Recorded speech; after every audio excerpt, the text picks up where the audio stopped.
새롭고 신기한 것을 좋아하거나 모르는 것을 알고 싶어하는 마음, 바로 호기심인데요. 누구나 한 번쯤 가져봤을 궁금증을 속 시원하게 해결해 드리겠습니다. 당신이 모르는 해운 산업 이야기 들려드릴 이야기꾼 김대성입니다. 다들 큰 배가 바다 위를 떠가는 모습 한 번쯤은 보신 적이 있으실 텐데요. 혹시 그런 생각해 본 적 없으신가요?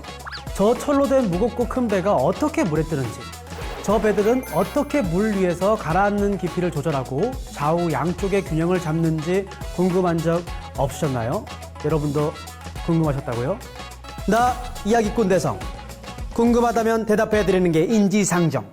무거운 배가 균형을 잡고 똑바르게 떠다닐 수 있는 이유 한번 알아보겠습니다.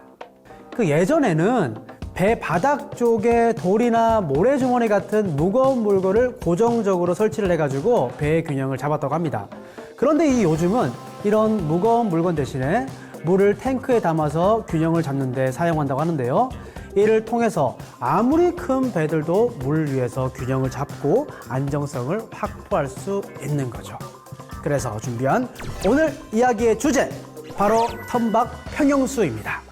선박이 항만에서 화물을 싣고 출항해서 다른 항만에 입항한 후에 화물을 하역하면 어떻게 될까요?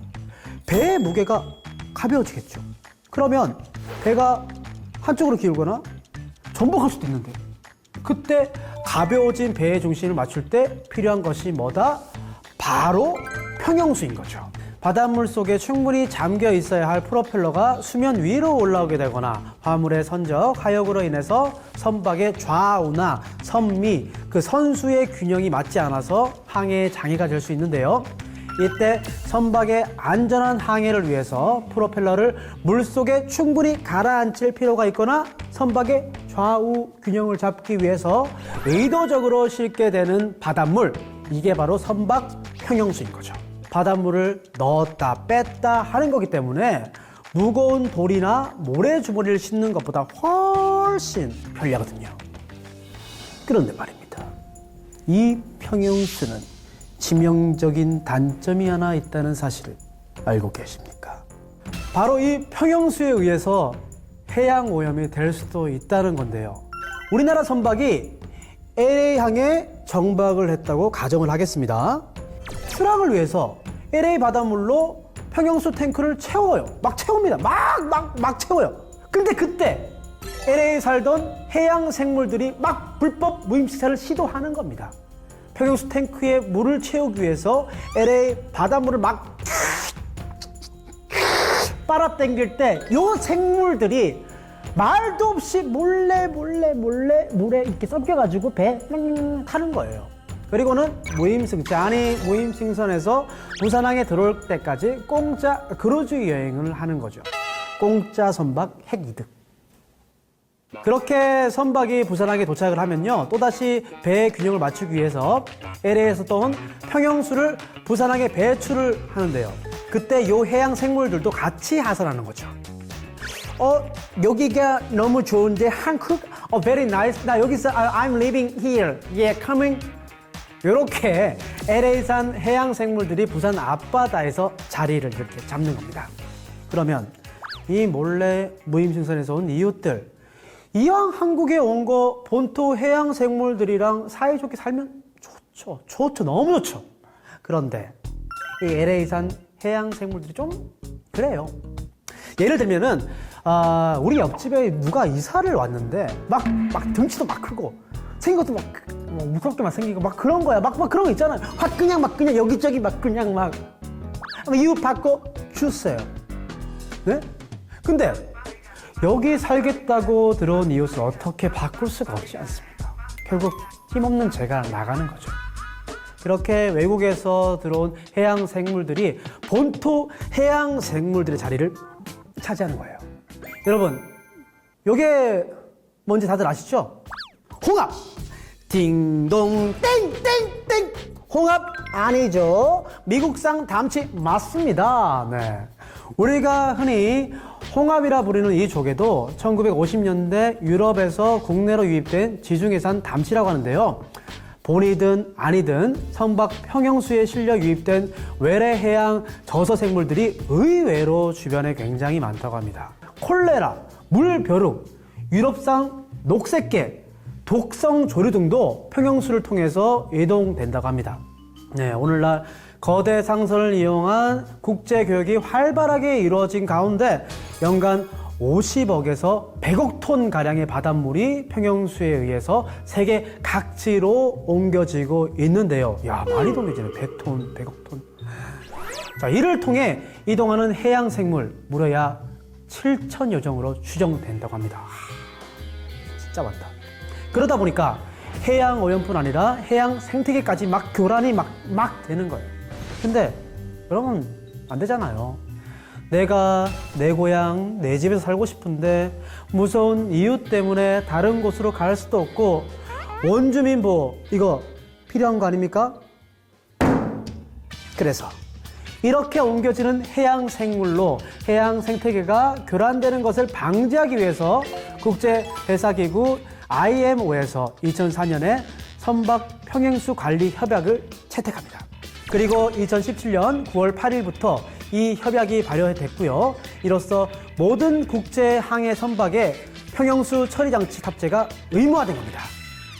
근데 이 또 평형수 처리 장치는 또 뭐냐? 모든 선박에 평형수를 버리기 전에 해양 생물을 제거할 수 있는 처리 장치 탑재를 의무화한 겁니다. 너네 선박 운행하고 싶으면은 선박에 평형수 처리 장치 달아! 이렇게 하는 거죠. 이 평형수 처리 장치도 여러 종류가 있는데 이 많이 사용되는 것은 자외선 살균 방식이 있고요. 그 밖에도 전기 분해 방식, 오존 방식, 화학 약품 분사 방식 등이 있는데 어떤 방식이든 관리 협약에 따라 다양한 처리 방법을 이용해서 세계 각지의 고유 생태계 유지를 위해서 노력한다는 거죠. 근데 또 여기에 문제가 있다는 거죠. 이 선박 평형수 처리 장치 설치에 필요한 게 뭐다?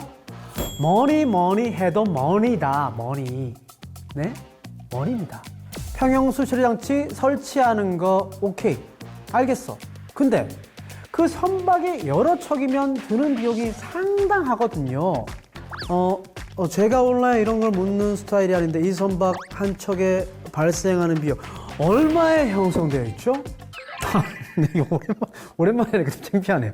얼마에 형성되어 있죠? 네, 대략 3억 원의 비용이 발생한다. 여러 선박을 가지고 있는 선사는 막대한 비용 부담을 갖게 되는 거죠. 금융사의 도움을 요청하는 수밖에 없는 겁니다. 금융사야, 내 선박 줄게 보증 좀 서다오. 선박을 담보로 대출을 받고 싶은데 금융사에서는 친환경 설비 소요 비용은 성가에 반영이 어려워서 담보 가치가 없다는 거예요. 선박의 가치를 매겨 선박 가치 평가서를 발급할 때도 이 평형수 처리 장치는 선박 가치 평가 반영 대상이 아닙니다. 분명히 가치가 있는 건데 선박 평형수 처리 장치 가치를 왜 같이 따지 못하는 건지, 네? 그렇게 우리나라 선사들이 눈물 짓고 있는 그 순간 선사들의 어깨를 누가 툭툭 두드립니다. 그리고는 말하는 거죠. 외양성사 신용등급 B- 이상이면 더 이상 묻지도 따지지도 않고 오케이. 저는 근데 성대모사 잘 못하는 것 같아요. 성대모사는 이순재 성대모사는 잘 못하는 것 같습니다. 네, 아무튼 더 이상 묻지도 따지지도 않고 오케이. 네, 해양 환경 오염을 줄이는 일이라면 무엇이든 더군다나 정부가 이자 비용의 일부까지 지원을 해드립니다. 지금 바로 한국해양진흥공사와 상담하세요. 한국해양진흥공사에서는요, 우리 바다 생태계를 지키는 선박 평형수 처리 장치의 가치를 인정하고 친환경 설비 개량 특별 보증 제공을 해 주었는데요. 담보 가치로 인정되지 않던 선박 평형수 처리 장치에 대한 특별 보증을 지원하고 2019년부터 2024년까지 해양수산부가 시행하는 친환경 설비 개량 2차 보전 사업과 연계 추진하는데요. 2019년 4월부터 올해 1분기까지 친환경 설비 개량 특별 보증을 통해서 36개 선사의 226대 설비에 대해 총 4,909억 원의 보증을 제공. 2019년 탈환장치, 선박 평형수 처리장치를 시작으로 수전장치, 선박에너지 효율 개선 장치까지 대상 설비를 확대하고 있다고 합니다. 보증 대상 선사의 공사 내부 신용 등급을 BB-에서 B-로 완화하는 등 지원 대책도 강화하는 덕에 선사도 짐을 덜게 되었죠. 금융사는 한국해양진흥공사를 믿고 한국해양진흥공사는 우리 선사들을 믿고 그렇게 믿음으로 이어진 그 마음 덕에 우리 선박은 친환경 설비 장치를 달고 내일을 향해서 달려갈 수 있는 건데요. 앞으로는 외래 생물 불법 무임 상차는 높! 푸른 바다만큼 푸른 바닷길만 펼쳐지길 바라겠습니다. 바다와 관련된 당신이 몰랐던 배가 바다 위를 안전하게 떠다닐 수 있는 이유와 평형수에 관련된 이야기 어떻게 재미있으셨나요? 다음에 더 궁금한 이야기로 만나요.